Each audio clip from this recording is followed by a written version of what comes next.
They sat right where I expected them to. Corner booth, candlelight, red wine already poured. He leaned in. The way he used to do with me. She laughed, too loud for such a quiet restaurant, tossed her hair like a performance. And me? I was 3 feet away, not hiding, not crying, just watching. I picked this table myself, requested the one next to his reservation. I even called ahead to make sure. Across from me sat Marcus, sharp suit, calm face. He swirled his glass of water without looking over. "Is that her?" he asked softly. I nodded once. She hadn't seen him yet. But when she did, when her smile froze mid-air, I knew it was worth it. He looked up and met her eyes. No yelling, no accusations, just truth sitting across the linen tablecloth. And my husband, he paled, like he'd seen a ghost.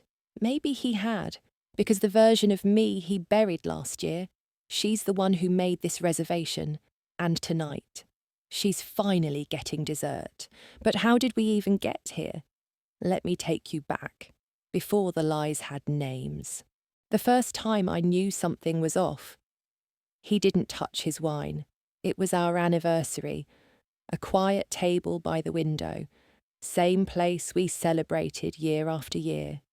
He smiled, sure. He even gave me flowers. But when the waiter poured our glasses, he didn't raise his, didn't wait for the toast, just took a sip without looking up. I laughed lightly. "Too thirsty to wait?" He blinked. "Oh, sorry, habit." But it wasn't habit. It was absence wearing the face of routine. That week, he started taking longer showers, came out with his phone in his hand, smiling. He said work was picking up, that his team had a new project lead. "You'd like her, real sharp." He used to talk about his co-workers like background noise. Now they had names, stories, personalities, only one of them kept coming up. He stopped asking about my day. Used to be, he'd sit on the counter while I made tea, ask about my clients, my ideas, my silly complaints. Now, he came home, kissed my cheek, and disappeared. Sometimes to the gym, sometimes to bed. And the silence, it wasn't angry, it was smooth, too smooth, like a script he'd memorized. Then came the password change.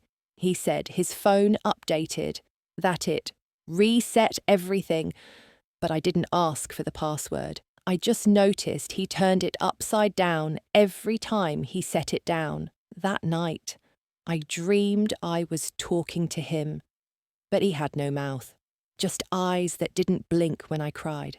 That's the thing about betrayal. It doesn't always scream. Sometimes it tiptoes in with a smile. It wasn't the lipstick on a collar or a stranger's perfume. It was quieter than that, smaller, sharper. Like how he stopped asking if I'd eaten, stopped waiting up when I worked late. One night, I came home at 10. He was on the couch, watching something. Didn't pause it, didn't even glance over.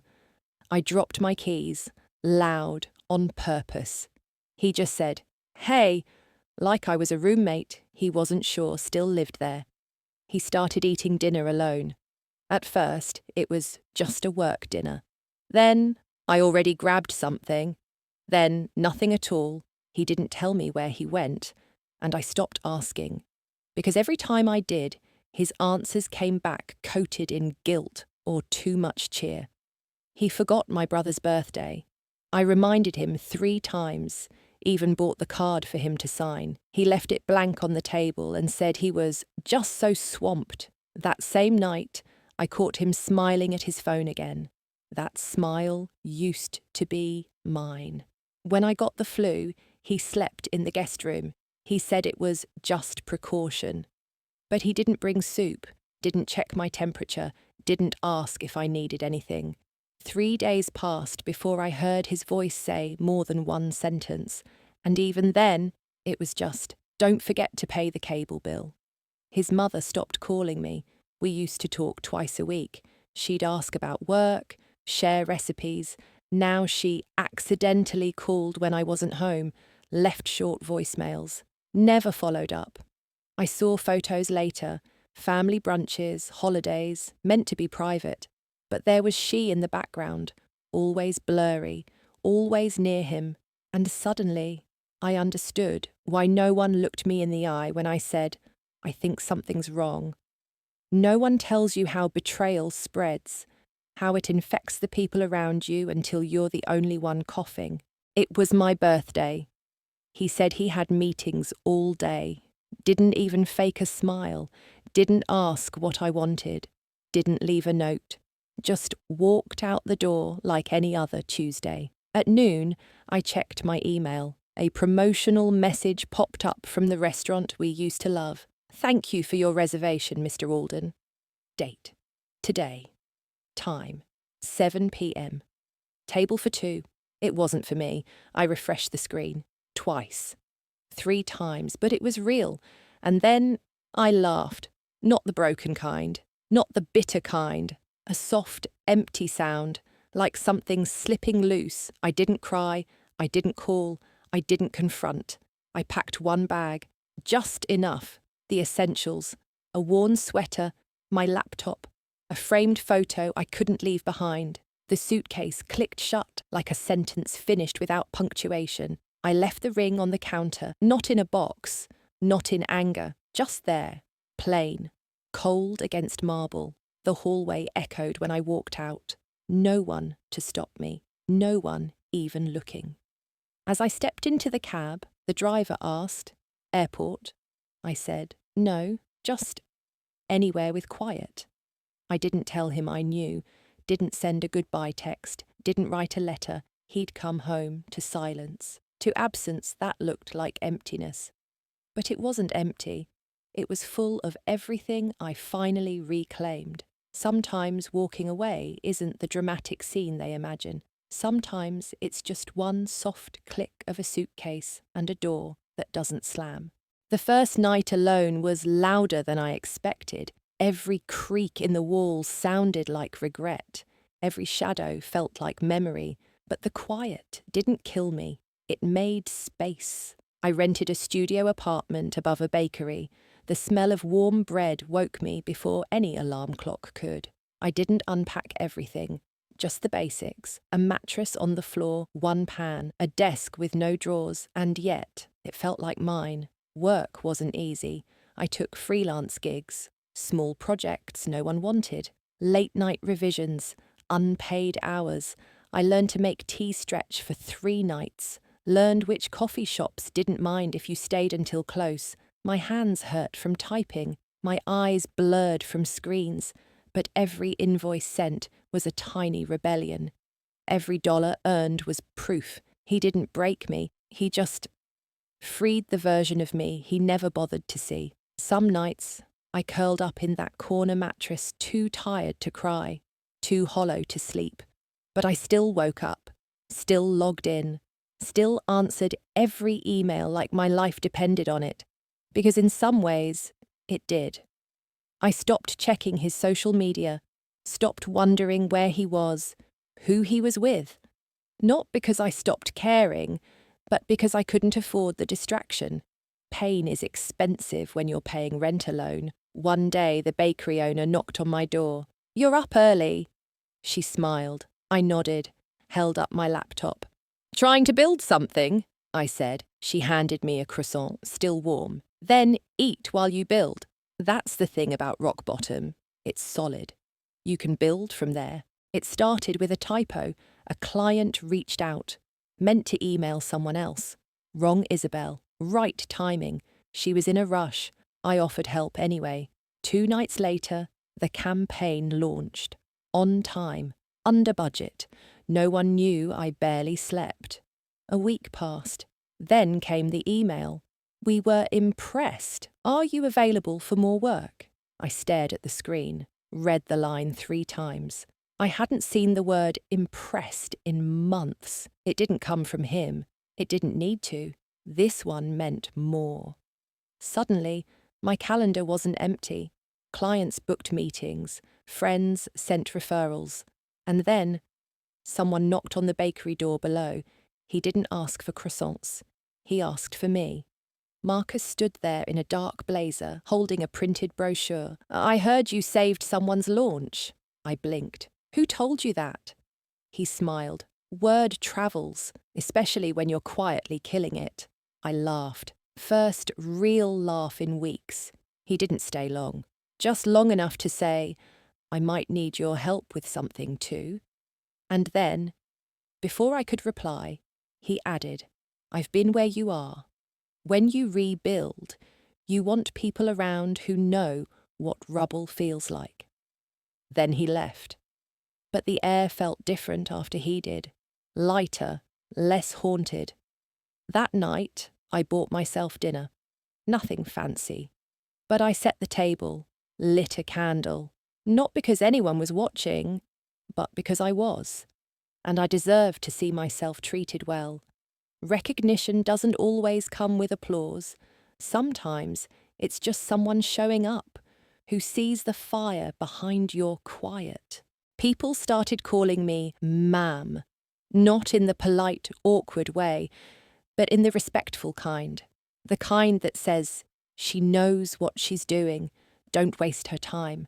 I bought a new coat. Simple, dark grey, sharp at the shoulders, not to impress, but to remind myself I didn't need to shrink to survive. One morning, a junior designer I'd hired called me boss. She blushed right after. "I mean, sorry, that just slipped." But I smiled. "No," I said. "That's right." I didn't tell anyone what I'd been through, didn't give speeches about heartbreak, didn't post poetic quotes about healing. But people noticed the way I listened differently, the way I paused before answering anything, like I'd learned the cost of speaking too soon. Sometimes Marcus dropped by. He never stayed long. Sometimes he just left coffee on my desk with no note. Once he said, "You work like someone who's been left behind and decided to outgrow the shadow." I didn't reply, but I didn't deny it either. I stopped avoiding mirrors, not because I loved what I saw, but because I'd stopped looking for someone else's approval in it. I wore lipstick again. Not red, not for him. A deep plum that said, "This is my mouth, and I have things to say." But even with all that, some nights still hurt. The good days didn't erase the old ones. They just made space for both. Healing wasn't linear, but it was real.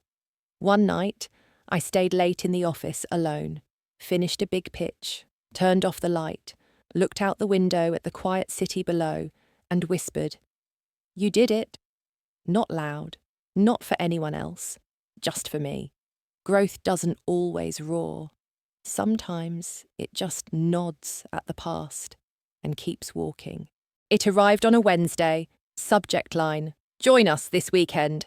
No greeting, no name, just an invitation. Dinner, family only, at his mother's house. At first, I thought it was a mistake. Maybe someone forgot to take me off the list. But my name was there, spelled right. Even the salutation felt deliberate. "We hope you're well. It's been a long time." As if we'd just drifted apart. As if betrayal was a breeze and not a storm I had to crawl through.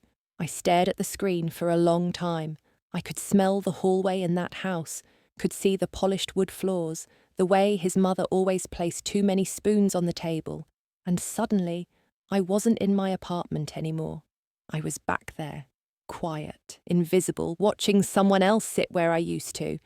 I didn't reply, but the email sat there like a scratch on soft skin, small, but impossible to ignore. The next day, Marcus came by with a design brief. I tried to act normal, professional, but he noticed. "You okay?" he asked. I nodded, too quickly. He waited, didn't push. Finally, I said, "My past just sent an invitation. Dinner, family, the whole play." He didn't ask for details, just looked at me and said, "Do you want to go?" I didn't answer. Not yet. That night, I reopened the email, read it again, line by line, measured every word like it owed me something. And at the bottom, tucked below the polite tone, was a name I hadn't seen in months. Vivian. She signed it, his sister, the one who always smiled too tightly and knew too much to claim innocence. I closed the laptop and sat in the dark for a long time, not angry, not afraid, just aware of how far I'd come and how close this still felt. Some doors stay shut for a reason, but sometimes it's the quiet knock that haunts the loudest. I didn't decide right away. At first, I told myself I'd ignore it, delete it, let the silence answer for me, but it stayed in my inbox, in my chest, in the pause before I closed my laptop each night. What was I hoping for? Closure? Revenge? An apology that would never come? It wasn't that. It was the need to see it. The story. The version they told after I stopped being in the room. I called Marcus. Didn't plan to. Just tapped his name without thinking. "Hey," I said. "I got that invitation." A pause. Then he asked, "Do you want to go?" I laughed dry. "I don't even know why they want me there." "Does it matter?" he said. "You don't owe them anything. But maybe you owe yourself a clean goodbye." That stayed with me. A clean goodbye. Not the kind wrapped in yelling, not the kind torn apart by betrayal, but one where I get to walk in, knowing exactly who I am now and exactly who they aren't. The next morning, I stood in front of my closet longer than I should have, not looking for something to impress, looking for something that felt like armor, black, simple, unapologetic.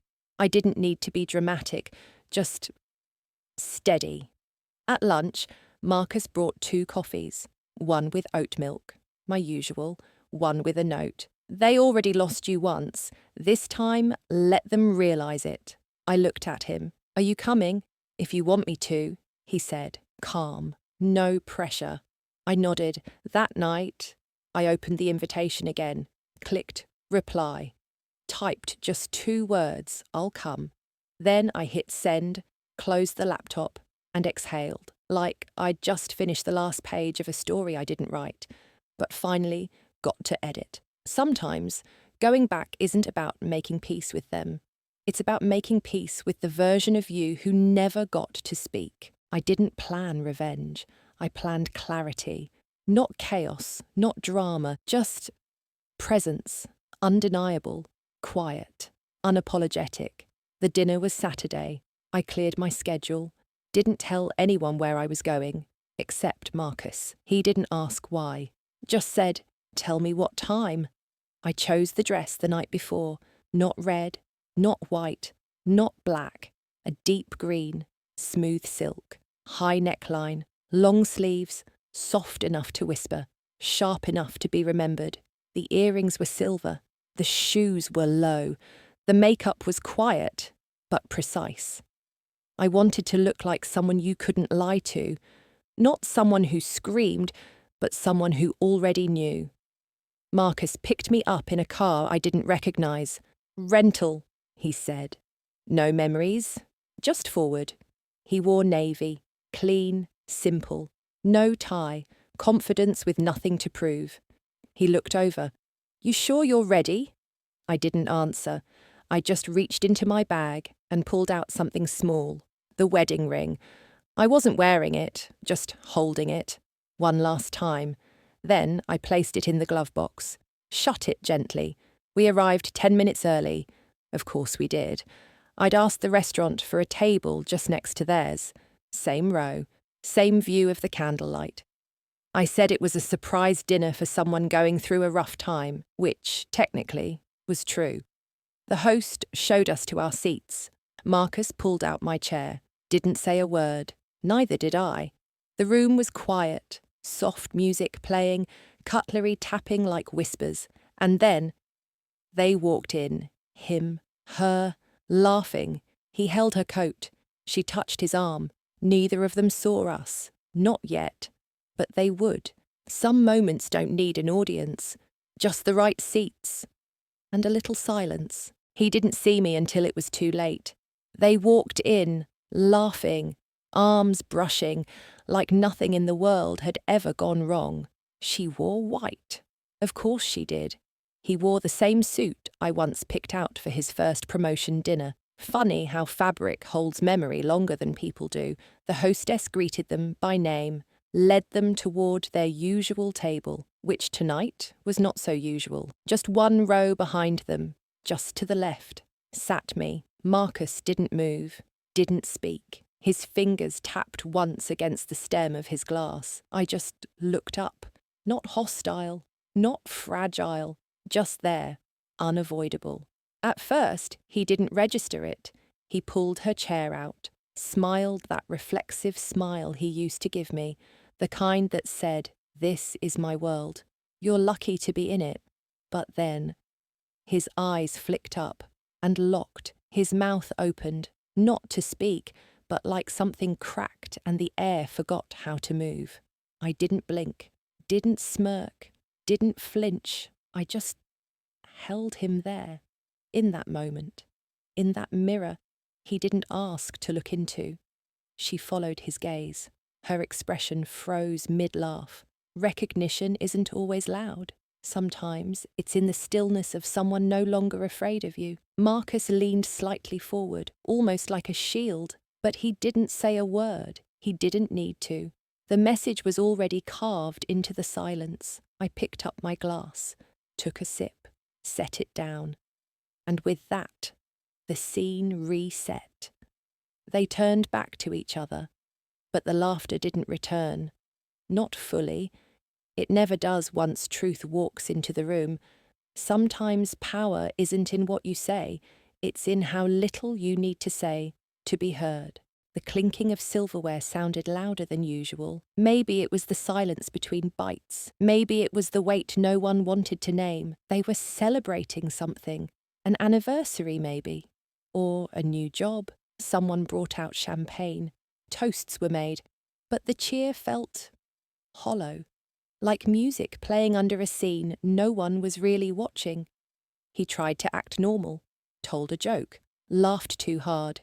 She nodded along, eyes flicking sideways every time I lifted my glass. He reached for her hand. She let him. But her smile had a crack in it. Across the room, his mother arrived late. She saw me, stopped walking for half a second, then carried on. Didn't come over, didn't wave, just kissed his cheek and sat down like I was a shadow she'd trained herself not to see. Vivian was there too, still tight-lipped, still immaculate. Her fork scraped the plate twice before she finally spoke. "It's been a long time," she said toward me. Not to me, just toward. I nodded. No longer than it needed to be. She didn't reply, but her eyes dipped like someone who realized they might have bet on the wrong version of the story. Marcus remained still. He didn't touch his food, didn't interrupt, just watched as the room rearranged itself around the truth. Then someone brought cake, candles, polite claps. He leaned forward to blow them out, but the wind got there first. One candle flickered out before he did anything. A few people chuckled, but not him, not her, not me. I leaned toward Marcus, whispered, "I think we've seen enough." He nodded once, slow, like he'd been waiting for me to say it. Celebration isn't always joy. Sometimes it's just a costume for the people pretending they didn't lose what mattered. It came from Vivian. Of course it did. We were nearly finished. Dessert half-eaten, conversation dying in fragments. She set her fork down, smoothed her napkin, and tilted her head slightly. Then she said it. "You've changed, Isabel." Like it was a compliment, like she didn't know exactly what she was doing. Her voice was calm, measured, performative, like someone placing a final ribbon on a box full of history she never bothered to unpack. The table went quiet, even the clinking stopped. He looked down. She looked anywhere but me. His mother dabbed her lips, as if the sentence had splashed onto her. I paused, took a breath, let it sit. I wanted to let it go, to keep the peace. But then I looked at her, really looked, at the sister-in-law who knew about the affair before I did. at the woman who hugged me while helping set the trap, and I thought, let the ribbon come undone. So I said, softly, yes, I have. Then I smiled, small, still. And I like the woman I became after you all left her behind. No one spoke. No one moved. Even Marcus turned just slightly in my direction. I stood up, folded my napkin slowly, placed it on the table, and before I left, I looked at him. The man who broke me with passive silence and carefully timed lies. I didn't say a word, but he flinched anyway, because he knew I'd never look at him again the way I once did. Marcus rose beside me, nodded, and we walked out. No rush, no spectacle, just peace. The kind you earn when you finally stop needing answers from people who never ask the right questions. Some sentences cut sharper when they come gift-wrapped in civility, but the sharpest reply is leaving before the applause. We didn't rush, we didn't whisper, we didn't look back. We just walked. The restaurant wasn't loud, but every footstep felt like thunder in a chapel. People pretended not to notice. Eyes dipped. Conversations picked up too suddenly to be natural. But I noticed. Every single glance, every silence that used to feel like safety, now just distance with better manners. Outside, the air was colder than I expected. Not harsh, just honest. I wrapped my shawl tighter. Marcus offered his jacket. I shook my head. I'm okay. And I was, not because it didn't hurt, but because the hurt finally had nothing left to prove. We stood at the curb. No words. Just the hum of the night, a bus hissing somewhere nearby, laughter from another group on another street, a world moving without asking for my permission. And for once, I was fine letting it pass. Marcus turned to me. You don't owe them anything, he said. I know, I replied, but I owed me that silence. He didn't ask what I meant. He just nodded, like someone who'd had to earn his own silence too. A car passed. A window caught the reflection of us, two people not looking for revenge, not waiting for apologies, just done. Before we parted, he asked, do you want to go anywhere? I smiled. Home. Then I paused. Mine. Not theirs. Not ours. Just mine. He opened the door. I stepped in. The city didn't cheer. The street lights didn't flicker. But I swear, somewhere inside me, a door finally closed without slamming and stayed shut. Sometimes strength isn't in the storm you create. It's in the way you walk away without needing to watch it burn. The memory didn't hit me until I was brushing my teeth that night. Nothing cinematic, just cold water, a mirror, and a sudden silence too familiar. It was my last birthday with him, the one before I left, before the emails. Before the green dress and the table for two. He'd come home late. No gift, no card. Just an excuse that didn't even try to sound real. I'd lit the candles myself, 12 small ones on a cupcake I bought at the corner bakery, because I didn't have the energy to bake a whole cake for someone who'd forgotten I existed. He walked past me in the hallway, didn't ask what the candles were for, didn't say my name, just closed the door of the room we hadn't shared in weeks. I sat on the floor and stared at the flickering lights, didn't blow them out, just watched them burn until they died on their own. In that memory, I wasn't crying. I wasn't screaming. I was just there, small, still, tired of asking for warmth from a cold room. Back in the present, I rinsed my mouth, looked in the mirror, and whispered, never again. Not with him, not with anyone, not even with myself. Because the worst kind of betrayal wasn't what he did, it was what I accepted just to keep the illusion alive. I turned off the light. The room went dark, but I didn't feel alone. I felt done. With that version of me, with the house I had to shrink to fit inside, with the candle that never should have been lit for someone who never showed up. I didn't need that chapter to change. I just needed to stop rereading it. The next morning, I opened the drawer where I'd kept it, small, velvet-lined, untouched for months. The ring still sat there, gold, simple, loyal, at least in form. I held it in my palm. It didn't feel heavy, didn't burn, just sat there like something that had already decided it didn't belong anymore. I didn't throw it away, didn't pawn it, didn't break it. I walked down the street, through the park, past the bakery where I once bought myself a birthday cupcake. At the edge of a small community garden, there was a library box, the kind people filled with books they no longer needed but weren't ready to destroy. I opened the little door, placed the ring box inside, next to a copy of The Alchemist and an old book of poems with someone else's name inside the cover. I didn't leave a note. Whoever found it would either take it or leave it. That wasn't up to me anymore. As I closed the little door, I whispered, "Thank you, but you don't fit me now." I walked away, slowly. No music swelled, no light shifted, but I swear the air moved different around my chest, like there was finally room to breathe without holding my breath for someone else. Back at home, I made tea, lit a candle. Not for him, not for grief. For me, just warmth, just now. Marcus texted later that day. "You okay?" I replied. "Yeah, actually, better than okay." And I was, because for the first time in a long time, I didn't need anything back from what I'd given away. Sometimes the most powerful goodbyes don't sound like goodbye at all. They're just quiet hands letting go. It came back while I was standing in line at the same bakery where I once bought myself that birthday cupcake. I wasn't thinking about him, wasn't thinking about the ring, or the silence, or the table for two. Just standing, waiting, present.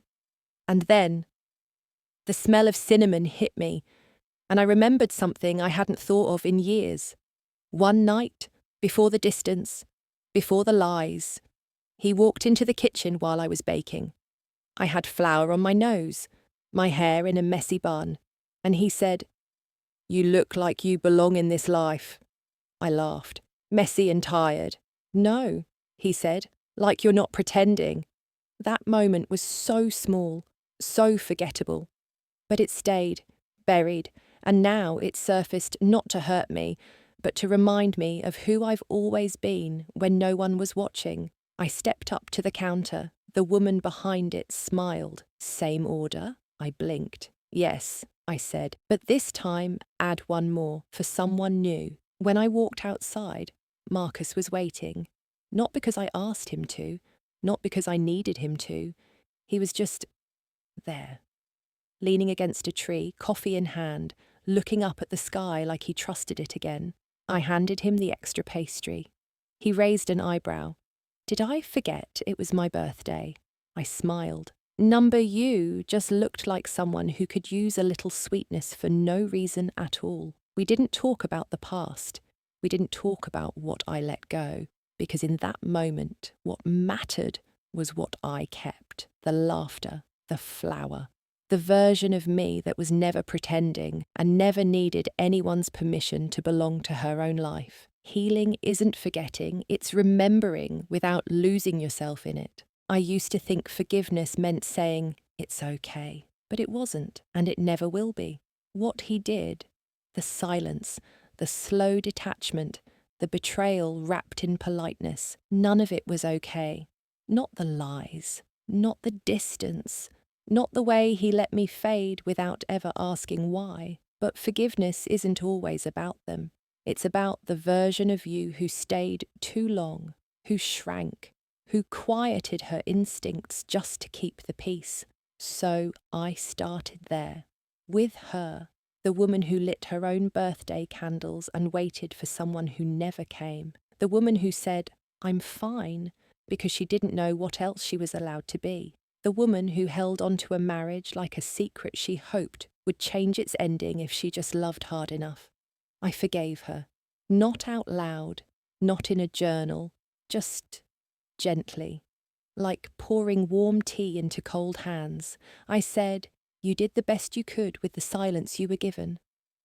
And that's when the weight shifted, not disappeared, but moved off my chest, back into the earth where it could grow into something else. I didn't text him, didn't block him, didn't send some final message wrapped in wisdom.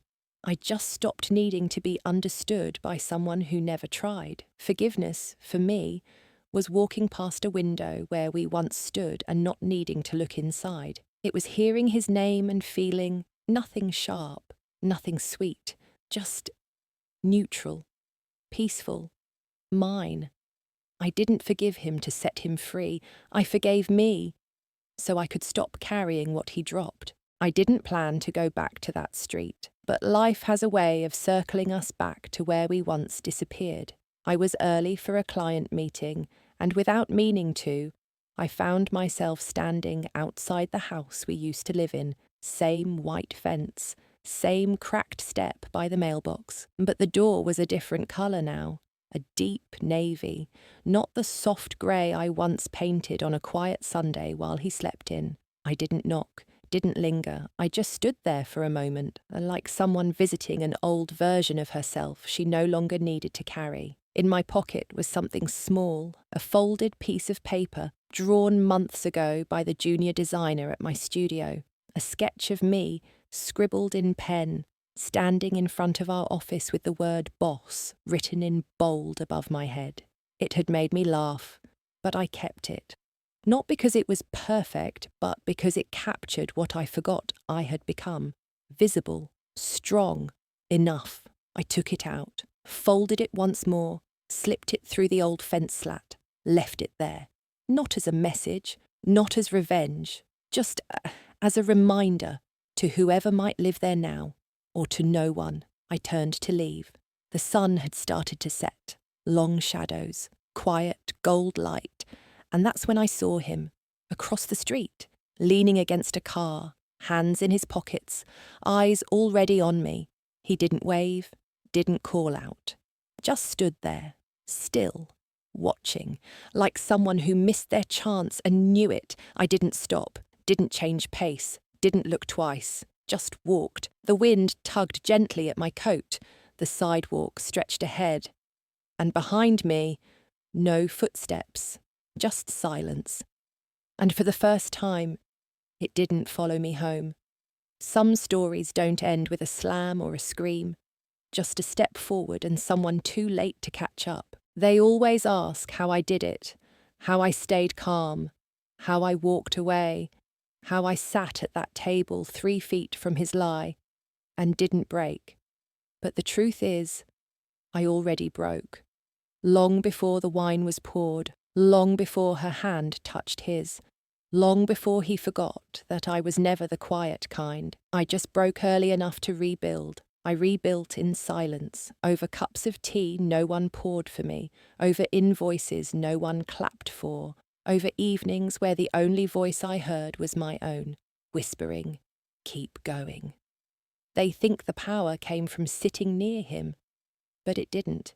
It came from sitting with myself after he left, and choosing not to leave too. That's what they don't tell you about healing. It isn't loud. It doesn't always look like revenge. Sometimes it looks like leaving a gold ring in a box of forgotten poetry.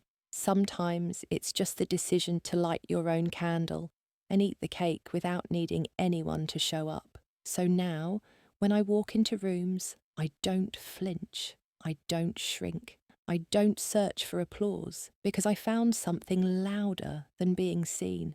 I found what it feels like to see myself and stay. Tell me, have you ever walked away without slamming the door and realised the quiet was the loudest power you ever held?